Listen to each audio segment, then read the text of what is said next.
Gaming headphones তো ভাই অনেক দেখছেন, কিন্তু এই লেভেলের ফিচার প্যাকড অ্যান্ড প্রিমিয়াম কোয়ালিটির হেডসেটস সচরাচর দেখার সুযোগ হয় না।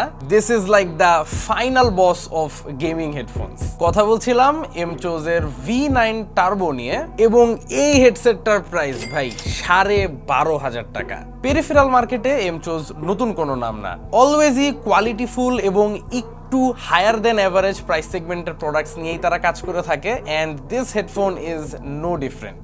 এটাকে বলতে পারেন তাদের কারেন্ট ফ্ল্যাগশিপ গেমিং হেডফোন। আর শুধু যে দামটাই বেশি, ব্যাপারটা কিন্তু এরকম না।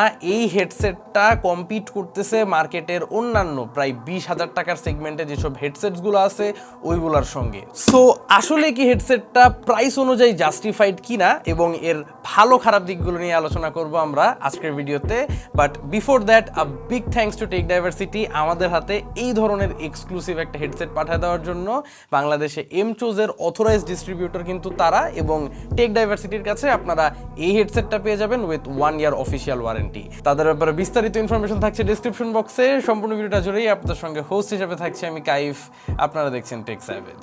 অলরাইট, ফার্স্টেই একটু দেখেন হেডফোনটার প্রেজেন্টেশন। বিশাল বড় একটা বক্সে আসে এটা, অ্যান্ড খুবই প্রিমিয়াম একটা আনবক্সিং এক্সপিরিয়েন্সও বটে। কয়েক ধাপের আনবক্সিং প্রসেস শেষে পাবেন অ্যাকচুয়াল হেডসেটটা। It's very bold, chunky and thick একটা গেমিং হেডসেট, বাট এত কিছুর পরও এটার ওয়েট খুব আহামরি ফিল হচ্ছে না। তাছাড়াও বক্সে একটা এনভেলপ আছে যেটায় এমচোজের কিছু স্টিকার্স অ্যান্ড পেপার ওয়ার্কস থাকে। তার ঠিক পরেই থাকতেছে হেডফোনটার চার্জিং ডক। এই ডকটাতেই মূলত হেডফোনটাকে আপনারা রেখে ওয়্যারলেসলি চার্জ করতে পারবেন, এবং সাথেই একটা 2.4 গিগাহার্টজের রিসিভার থাকে যেটাকে টাইপ সি অ্যান্ড টাইপ এ হিসাবে ইউজ করা যায়। লাস্টলি থাকছে একটা অ্যাক্সেসরি বক্স যেটায় প্রোভাইডেড আছে 2টা spare year cups, which is a super thoughtful thing. আরও পাচ্ছেন একটা রাবার কোটেড A2C কেবল। এই ছিল আনবক্সিং এক্সপিরিয়েন্স। এটা বলতেই হয় যে তারা যথেষ্ট প্রিমিয়াম একটা প্রেজেন্টেশন দিতে সক্ষম হয়েছে। ফার্স্ট অফ অল, হেডফোনটার যেই ডকিং মেকানিজম আমার কাছে মনে হয়েছে এটা খুবই সুন্দর। এটার ডকটার মধ্যে দেখবেন RGB'র একটা আন্ডারগ্লো দেওয়া আছে চারিপাশেই, যার কারণে একটা কুল গেমারি ভাইব পাওয়া যায়। তবে অপর পাশে লক্ষ্য করবেন অ্যাকচুয়াল হেডসেটটার কিন্তু কোনো জায়গায় কোনো RGB বা LEDs নাই, which was a good decision in my opinion. কারণ একটা সিরিয়াস ভাব দিচ্ছে হেডসেটটা, পুরাই স্টেলথ মোডের মতো একটা ব্যাপার। একদমই ফুল ম্যাট ব্ল্যাক একটা লুক তারা এখানে দিচ্ছে। টপ সাইডে এমচোজের ব্র্যান্ডিং করা, তাও আবার খুব মিনিমাল ভাবে। হেডসেটটার কিন্তু বাই দ্য ওয়ে আরো একটা কালার ভ্যারিয়েন্ট হয়, সেটা হচ্ছে হোয়াইট কালার। হোয়াইট অ্যান্ড গোল্ডের একটা মিক্সচার। আমার কাছে খুবই সুন্দর মনে হয়েছে ওই কালারটা, যদিও আমার হাতে আসে নাই। তাছাড়া হেডফোনটার স্ট্রাকচার কিন্তু ফুললি মেটাল মেড, যে কারণে ইটস ভেরি ফ্লেক্সিবল, বাট হাতে নিতে একদমই ফ্লিমজি লাগে না। একটা সলিড ভাব আছে এখানে। আর হেডব্যান্ডটায় স্মুথ অ্যাডজাস্টেবিলিটি থাকছে, একদম যে কোনো পজিশনে গিয়ে সুন্দর মতো লক হয়ে যায়। আর হেডসেটটাকে অ্যাকচুয়ালি মাথায় দিতে কিন্তু খুবই কমফোর্টেবল লাগে। এটা হওয়ার মূল কারণটা হচ্ছে এখানে যে ইয়ার কাপস গুলো আছে, এগুলো একটা ওভাল শেপের ইয়ার কাপস, অ্যান্ড এগুলো শুধুমাত্র যে আপনার কানকে ফুললি কভার করতেছে তাই না, এটা কভার করেও আরো অনেকটা স্পেস রেখে দিচ্ছে যাতে আপনার কানের সঙ্গে এই হেডফোনের যে প্যাডিংটা আছে, প্যাডিং একদম টাচই না করে। সো খুবই ব্রিদেবল একটা এক্সপিরিয়েন্স আসে। অনেকেই হেডসেট পরলে একটু দম বন্ধ হয়ে যাওয়ার মতো একটা ফিলিং পান। যাদের এই প্রবলেমটা আছে, আই থিঙ্ক এই হেডসেটটার মধ্যে তারা এই প্রবলেমটা কোনোভাবেই ফেস করবেন না। And same goes with the headband. এগুলো নর্মাল ফিলিং কোনো ফোম এখানে ইউজ করে নাই, এগুলো মেমোরি ফোম ইউজ করা হয়েছে, আর খুবই সফট। এগুলা ওয়ে সফটার দেন মোস্ট আদার গেমিং হেডসেট। আর একটু বাজেট রেঞ্জের যেগুলো হয় সেগুলোর তুলনায় একটা ক্লিয়ার ডিফারেন্স পাওয়া যাচ্ছে। আর হেডসেটটাকে সামনাসামনি দেখলে বোঝা যায় যে তারা এটা বানানোর সময় পারফরমেন্সের পাশাপাশি কমফোর্টটাকেও হাই প্রায়োরিটি দিছে। কারণ ইয়ার কাপসের আউটসাইড পার্টগুলো লেদার হওয়া সত্ত্বেও ইনসাইডের পার্টটাই কিন্তু একটা কাইন্ড অফ সিনথেটিক ফ্যাব্রিক দিছে, যে কারণে কান ঘামায় না, একটা ব্রিদেবল ব্যাপার আছে এখানে। বাট একটা ছোট্ট নিটপিক আমি এখানে করব, যেহেতু আসলে এত প্রিমিয়াম সেগমেন্টের একটা হেডফোন, এখানে কোনো ফ্লসকে আসলে ছাড় দেওয়ার মতো না। আমার কাছে মনে হয়েছে এই ইয়ার কাপসগুলোর যে স্টিচিং, এগুলো একটু আনইভেন, মানে একটু উপর নিচ হচ্ছে, একটু 19-20 মনে হইতেছে। সো আই থিঙ্ক ইয়ার কাপের এখানে ফ্যাব্রিকটা তারা যে স্টিচিং করছে এটাতে আরেকটু প্রিসাইজ হওয়া দরকার ছিল। যাক, কমফোর্ট নিয়ে অনেক কথা হয়েছে, আমরা একটু অ্যাকচুয়াল পারফরমেন্সে আসি এখন। এখানে বোথ ইয়ার কাপসে 60mm এর কিছু বিশাল সাইজের ড্রাইভার্স দেওয়া হয়েছে এবং এমচোস ক্লেম করছে এই হেডফোনটা দ্বারা আপনারা মাত্র 15 মিলিসেকেন্ডস লেটেন্সিতে ওয়্যারলেস গেমিং করতে পারবেন থ্রু দ্য 2.4 গিগাহার্টজ ডঙ্গল। আর আমার পার্সোনাল ইউসেজ এক্সপিরিয়েন্সেও সেটাই বলতেছে, একদমই লেটেন্সি ফ্রি একটা এক্সপিরিয়েন্স পাওয়া যায় এটাকে যখন 2.4 গিগাহার্টজ ডঙ্গল দিয়ে আপনারা ইউজ করবেন।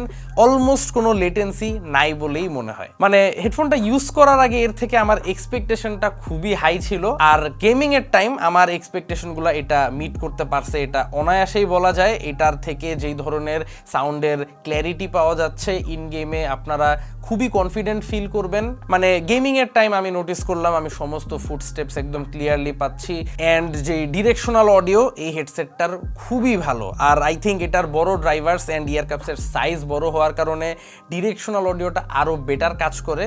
সো এটা একটা massive advantage in terms of competitive gaming. তবে মিউজিক লিসেনিং এক্সপিরিয়েন্স যদি বলি, it was not very good out of the box. আমি জানি এটা দিয়ে আসলে গান শোনার জন্য কেউ কিনতেছে না, বাট স্টিল বলার জন্য বলতেছি, এটা দিয়ে গান শুনতে গেলে একটু ইকিউ করে নিতে হয়। Just out of the box যেই ইকিউ প্রোফাইলটা আছে এখানে, এটা মিউজিক লিসেনিং এর জন্য খুব একটা এনজয়েবল না। ইকিউ করার জন্য এমচোজের নিজস্ব সফটওয়্যার আছে, এমচোজ হাব, যেটা থ্রু অটোমেটিকলি হেডফোনটাকে ডিটেক্ট করে নেয়, অ্যান্ড আপনারা হেডফোনটার ফুল কাস্টমাইজেশন এই সফটওয়্যারের ভিতরেই পেয়ে যাবেন।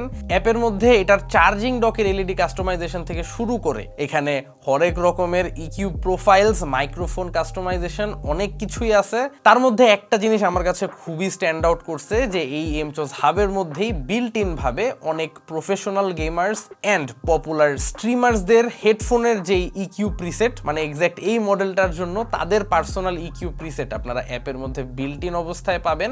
সো এগুলোর মধ্যে নিজের পার্সোনাল প্রেফারেন্স অনুযায়ী একটা সিলেক্ট করে গেমিং যখন করবেন তখন একদম বেস্ট এক্সপিরিয়েন্সটা পাওয়া যায়, অ্যান্ড আলাদাই একটা কনফিডেন্স আসে। অলসো একটা ব্যাপার বলা হয় নাই, এই হেডসেটটার মাইক্রোফোন কিন্তু ডিট্যাচেবল, এটাকে ইজিলি খুলে রেখে দিতে পারবেন, আর যদি লাগে তখন এটাকে সিম্পলি প্লাগ অ্যান্ড প্লে করে ইউজ করতে পারবেন। এই মাইক্রোফোনটার জন্য মিউট আনমিউট সুইচও এখানে বিল্ট ইন অবস্থায় আছে। আর মাইক্রোফোনটার সাউন্ড কোয়ালিটি নিয়ে যদি কেউ কনসার্ন থাকেন, আই থিঙ্ক মুখে বলার চেয়ে একটা ডিরেক্ট সাউন্ড টেস্ট শুনে আসেন। অলরাইট, এখন আপনারা আমার ভয়েস শুনতে পাচ্ছেন এমচোজের এই হেডসেটের মাইক্রোফোনটা দ্বারা, আর রুমের মধ্যে ফুল স্পিডে একটা ফ্যান ছাড়া, সো সেটার সাউন্ডটা অবভিয়াসলি পিক আপ করতেছে। But the best thing is এই হেডফোনটার সফটওয়্যারের মধ্যে এআই নয়েজ রিডাকশন নামক একটা ফিচার আছে, যেটা আমি মাত্র অন করলাম, অ্যান্ড এটা অন করার সাথে সাথেই দেখবেন যে ব্যাকগ্রাউন্ডের সমস্ত আননেসেসারি নয়েজেসগুলো কাট হয়ে যাচ্ছে। এখানে কিছু সেট করতে হয় না, এআই নিজেই ডিটেক্ট করে নেয় কতটুকু কি করতে হবে, and I think it works really well. Alright, আমি এআই নয়েজ ক্যান্সেলেশনটা অফ করে দিলাম অ্যান্ড ফ্যানটাও অফ করে দিছি।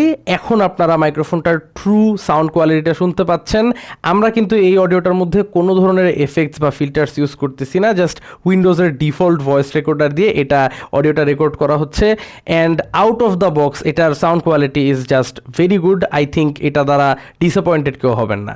অলরাইট, মাইক্রোফোন কোয়ালিটি তো শুনতেই পারলেন। হেডফোনটার আরো ছোট কিছু ডিটেলস আমি বলে দেন ব্যাটারি ব্যাকআপ আলোচনায় যাব। যেমন এখানে তারা একটা ডেডিকেটেড ভলিউম নব দিছে লেফট ইয়ার কাপের মধ্যে, অ্যান্ড এই নবটা দ্বারা আপনারা উইন্ডোজের যেই ভলিউমটা আছে সেটা ডিরেক্টলি এখান থেকে কন্ট্রোল করতে পারবেন। আর নবটাও স্যাটিসফাইং, একটা সাইলেন্ট ট্যাকটাইল বাম্প ফিল করা যায়, which is nice. Alright, lastly battery backup নিয়ে ডিসকাস করা লাগে।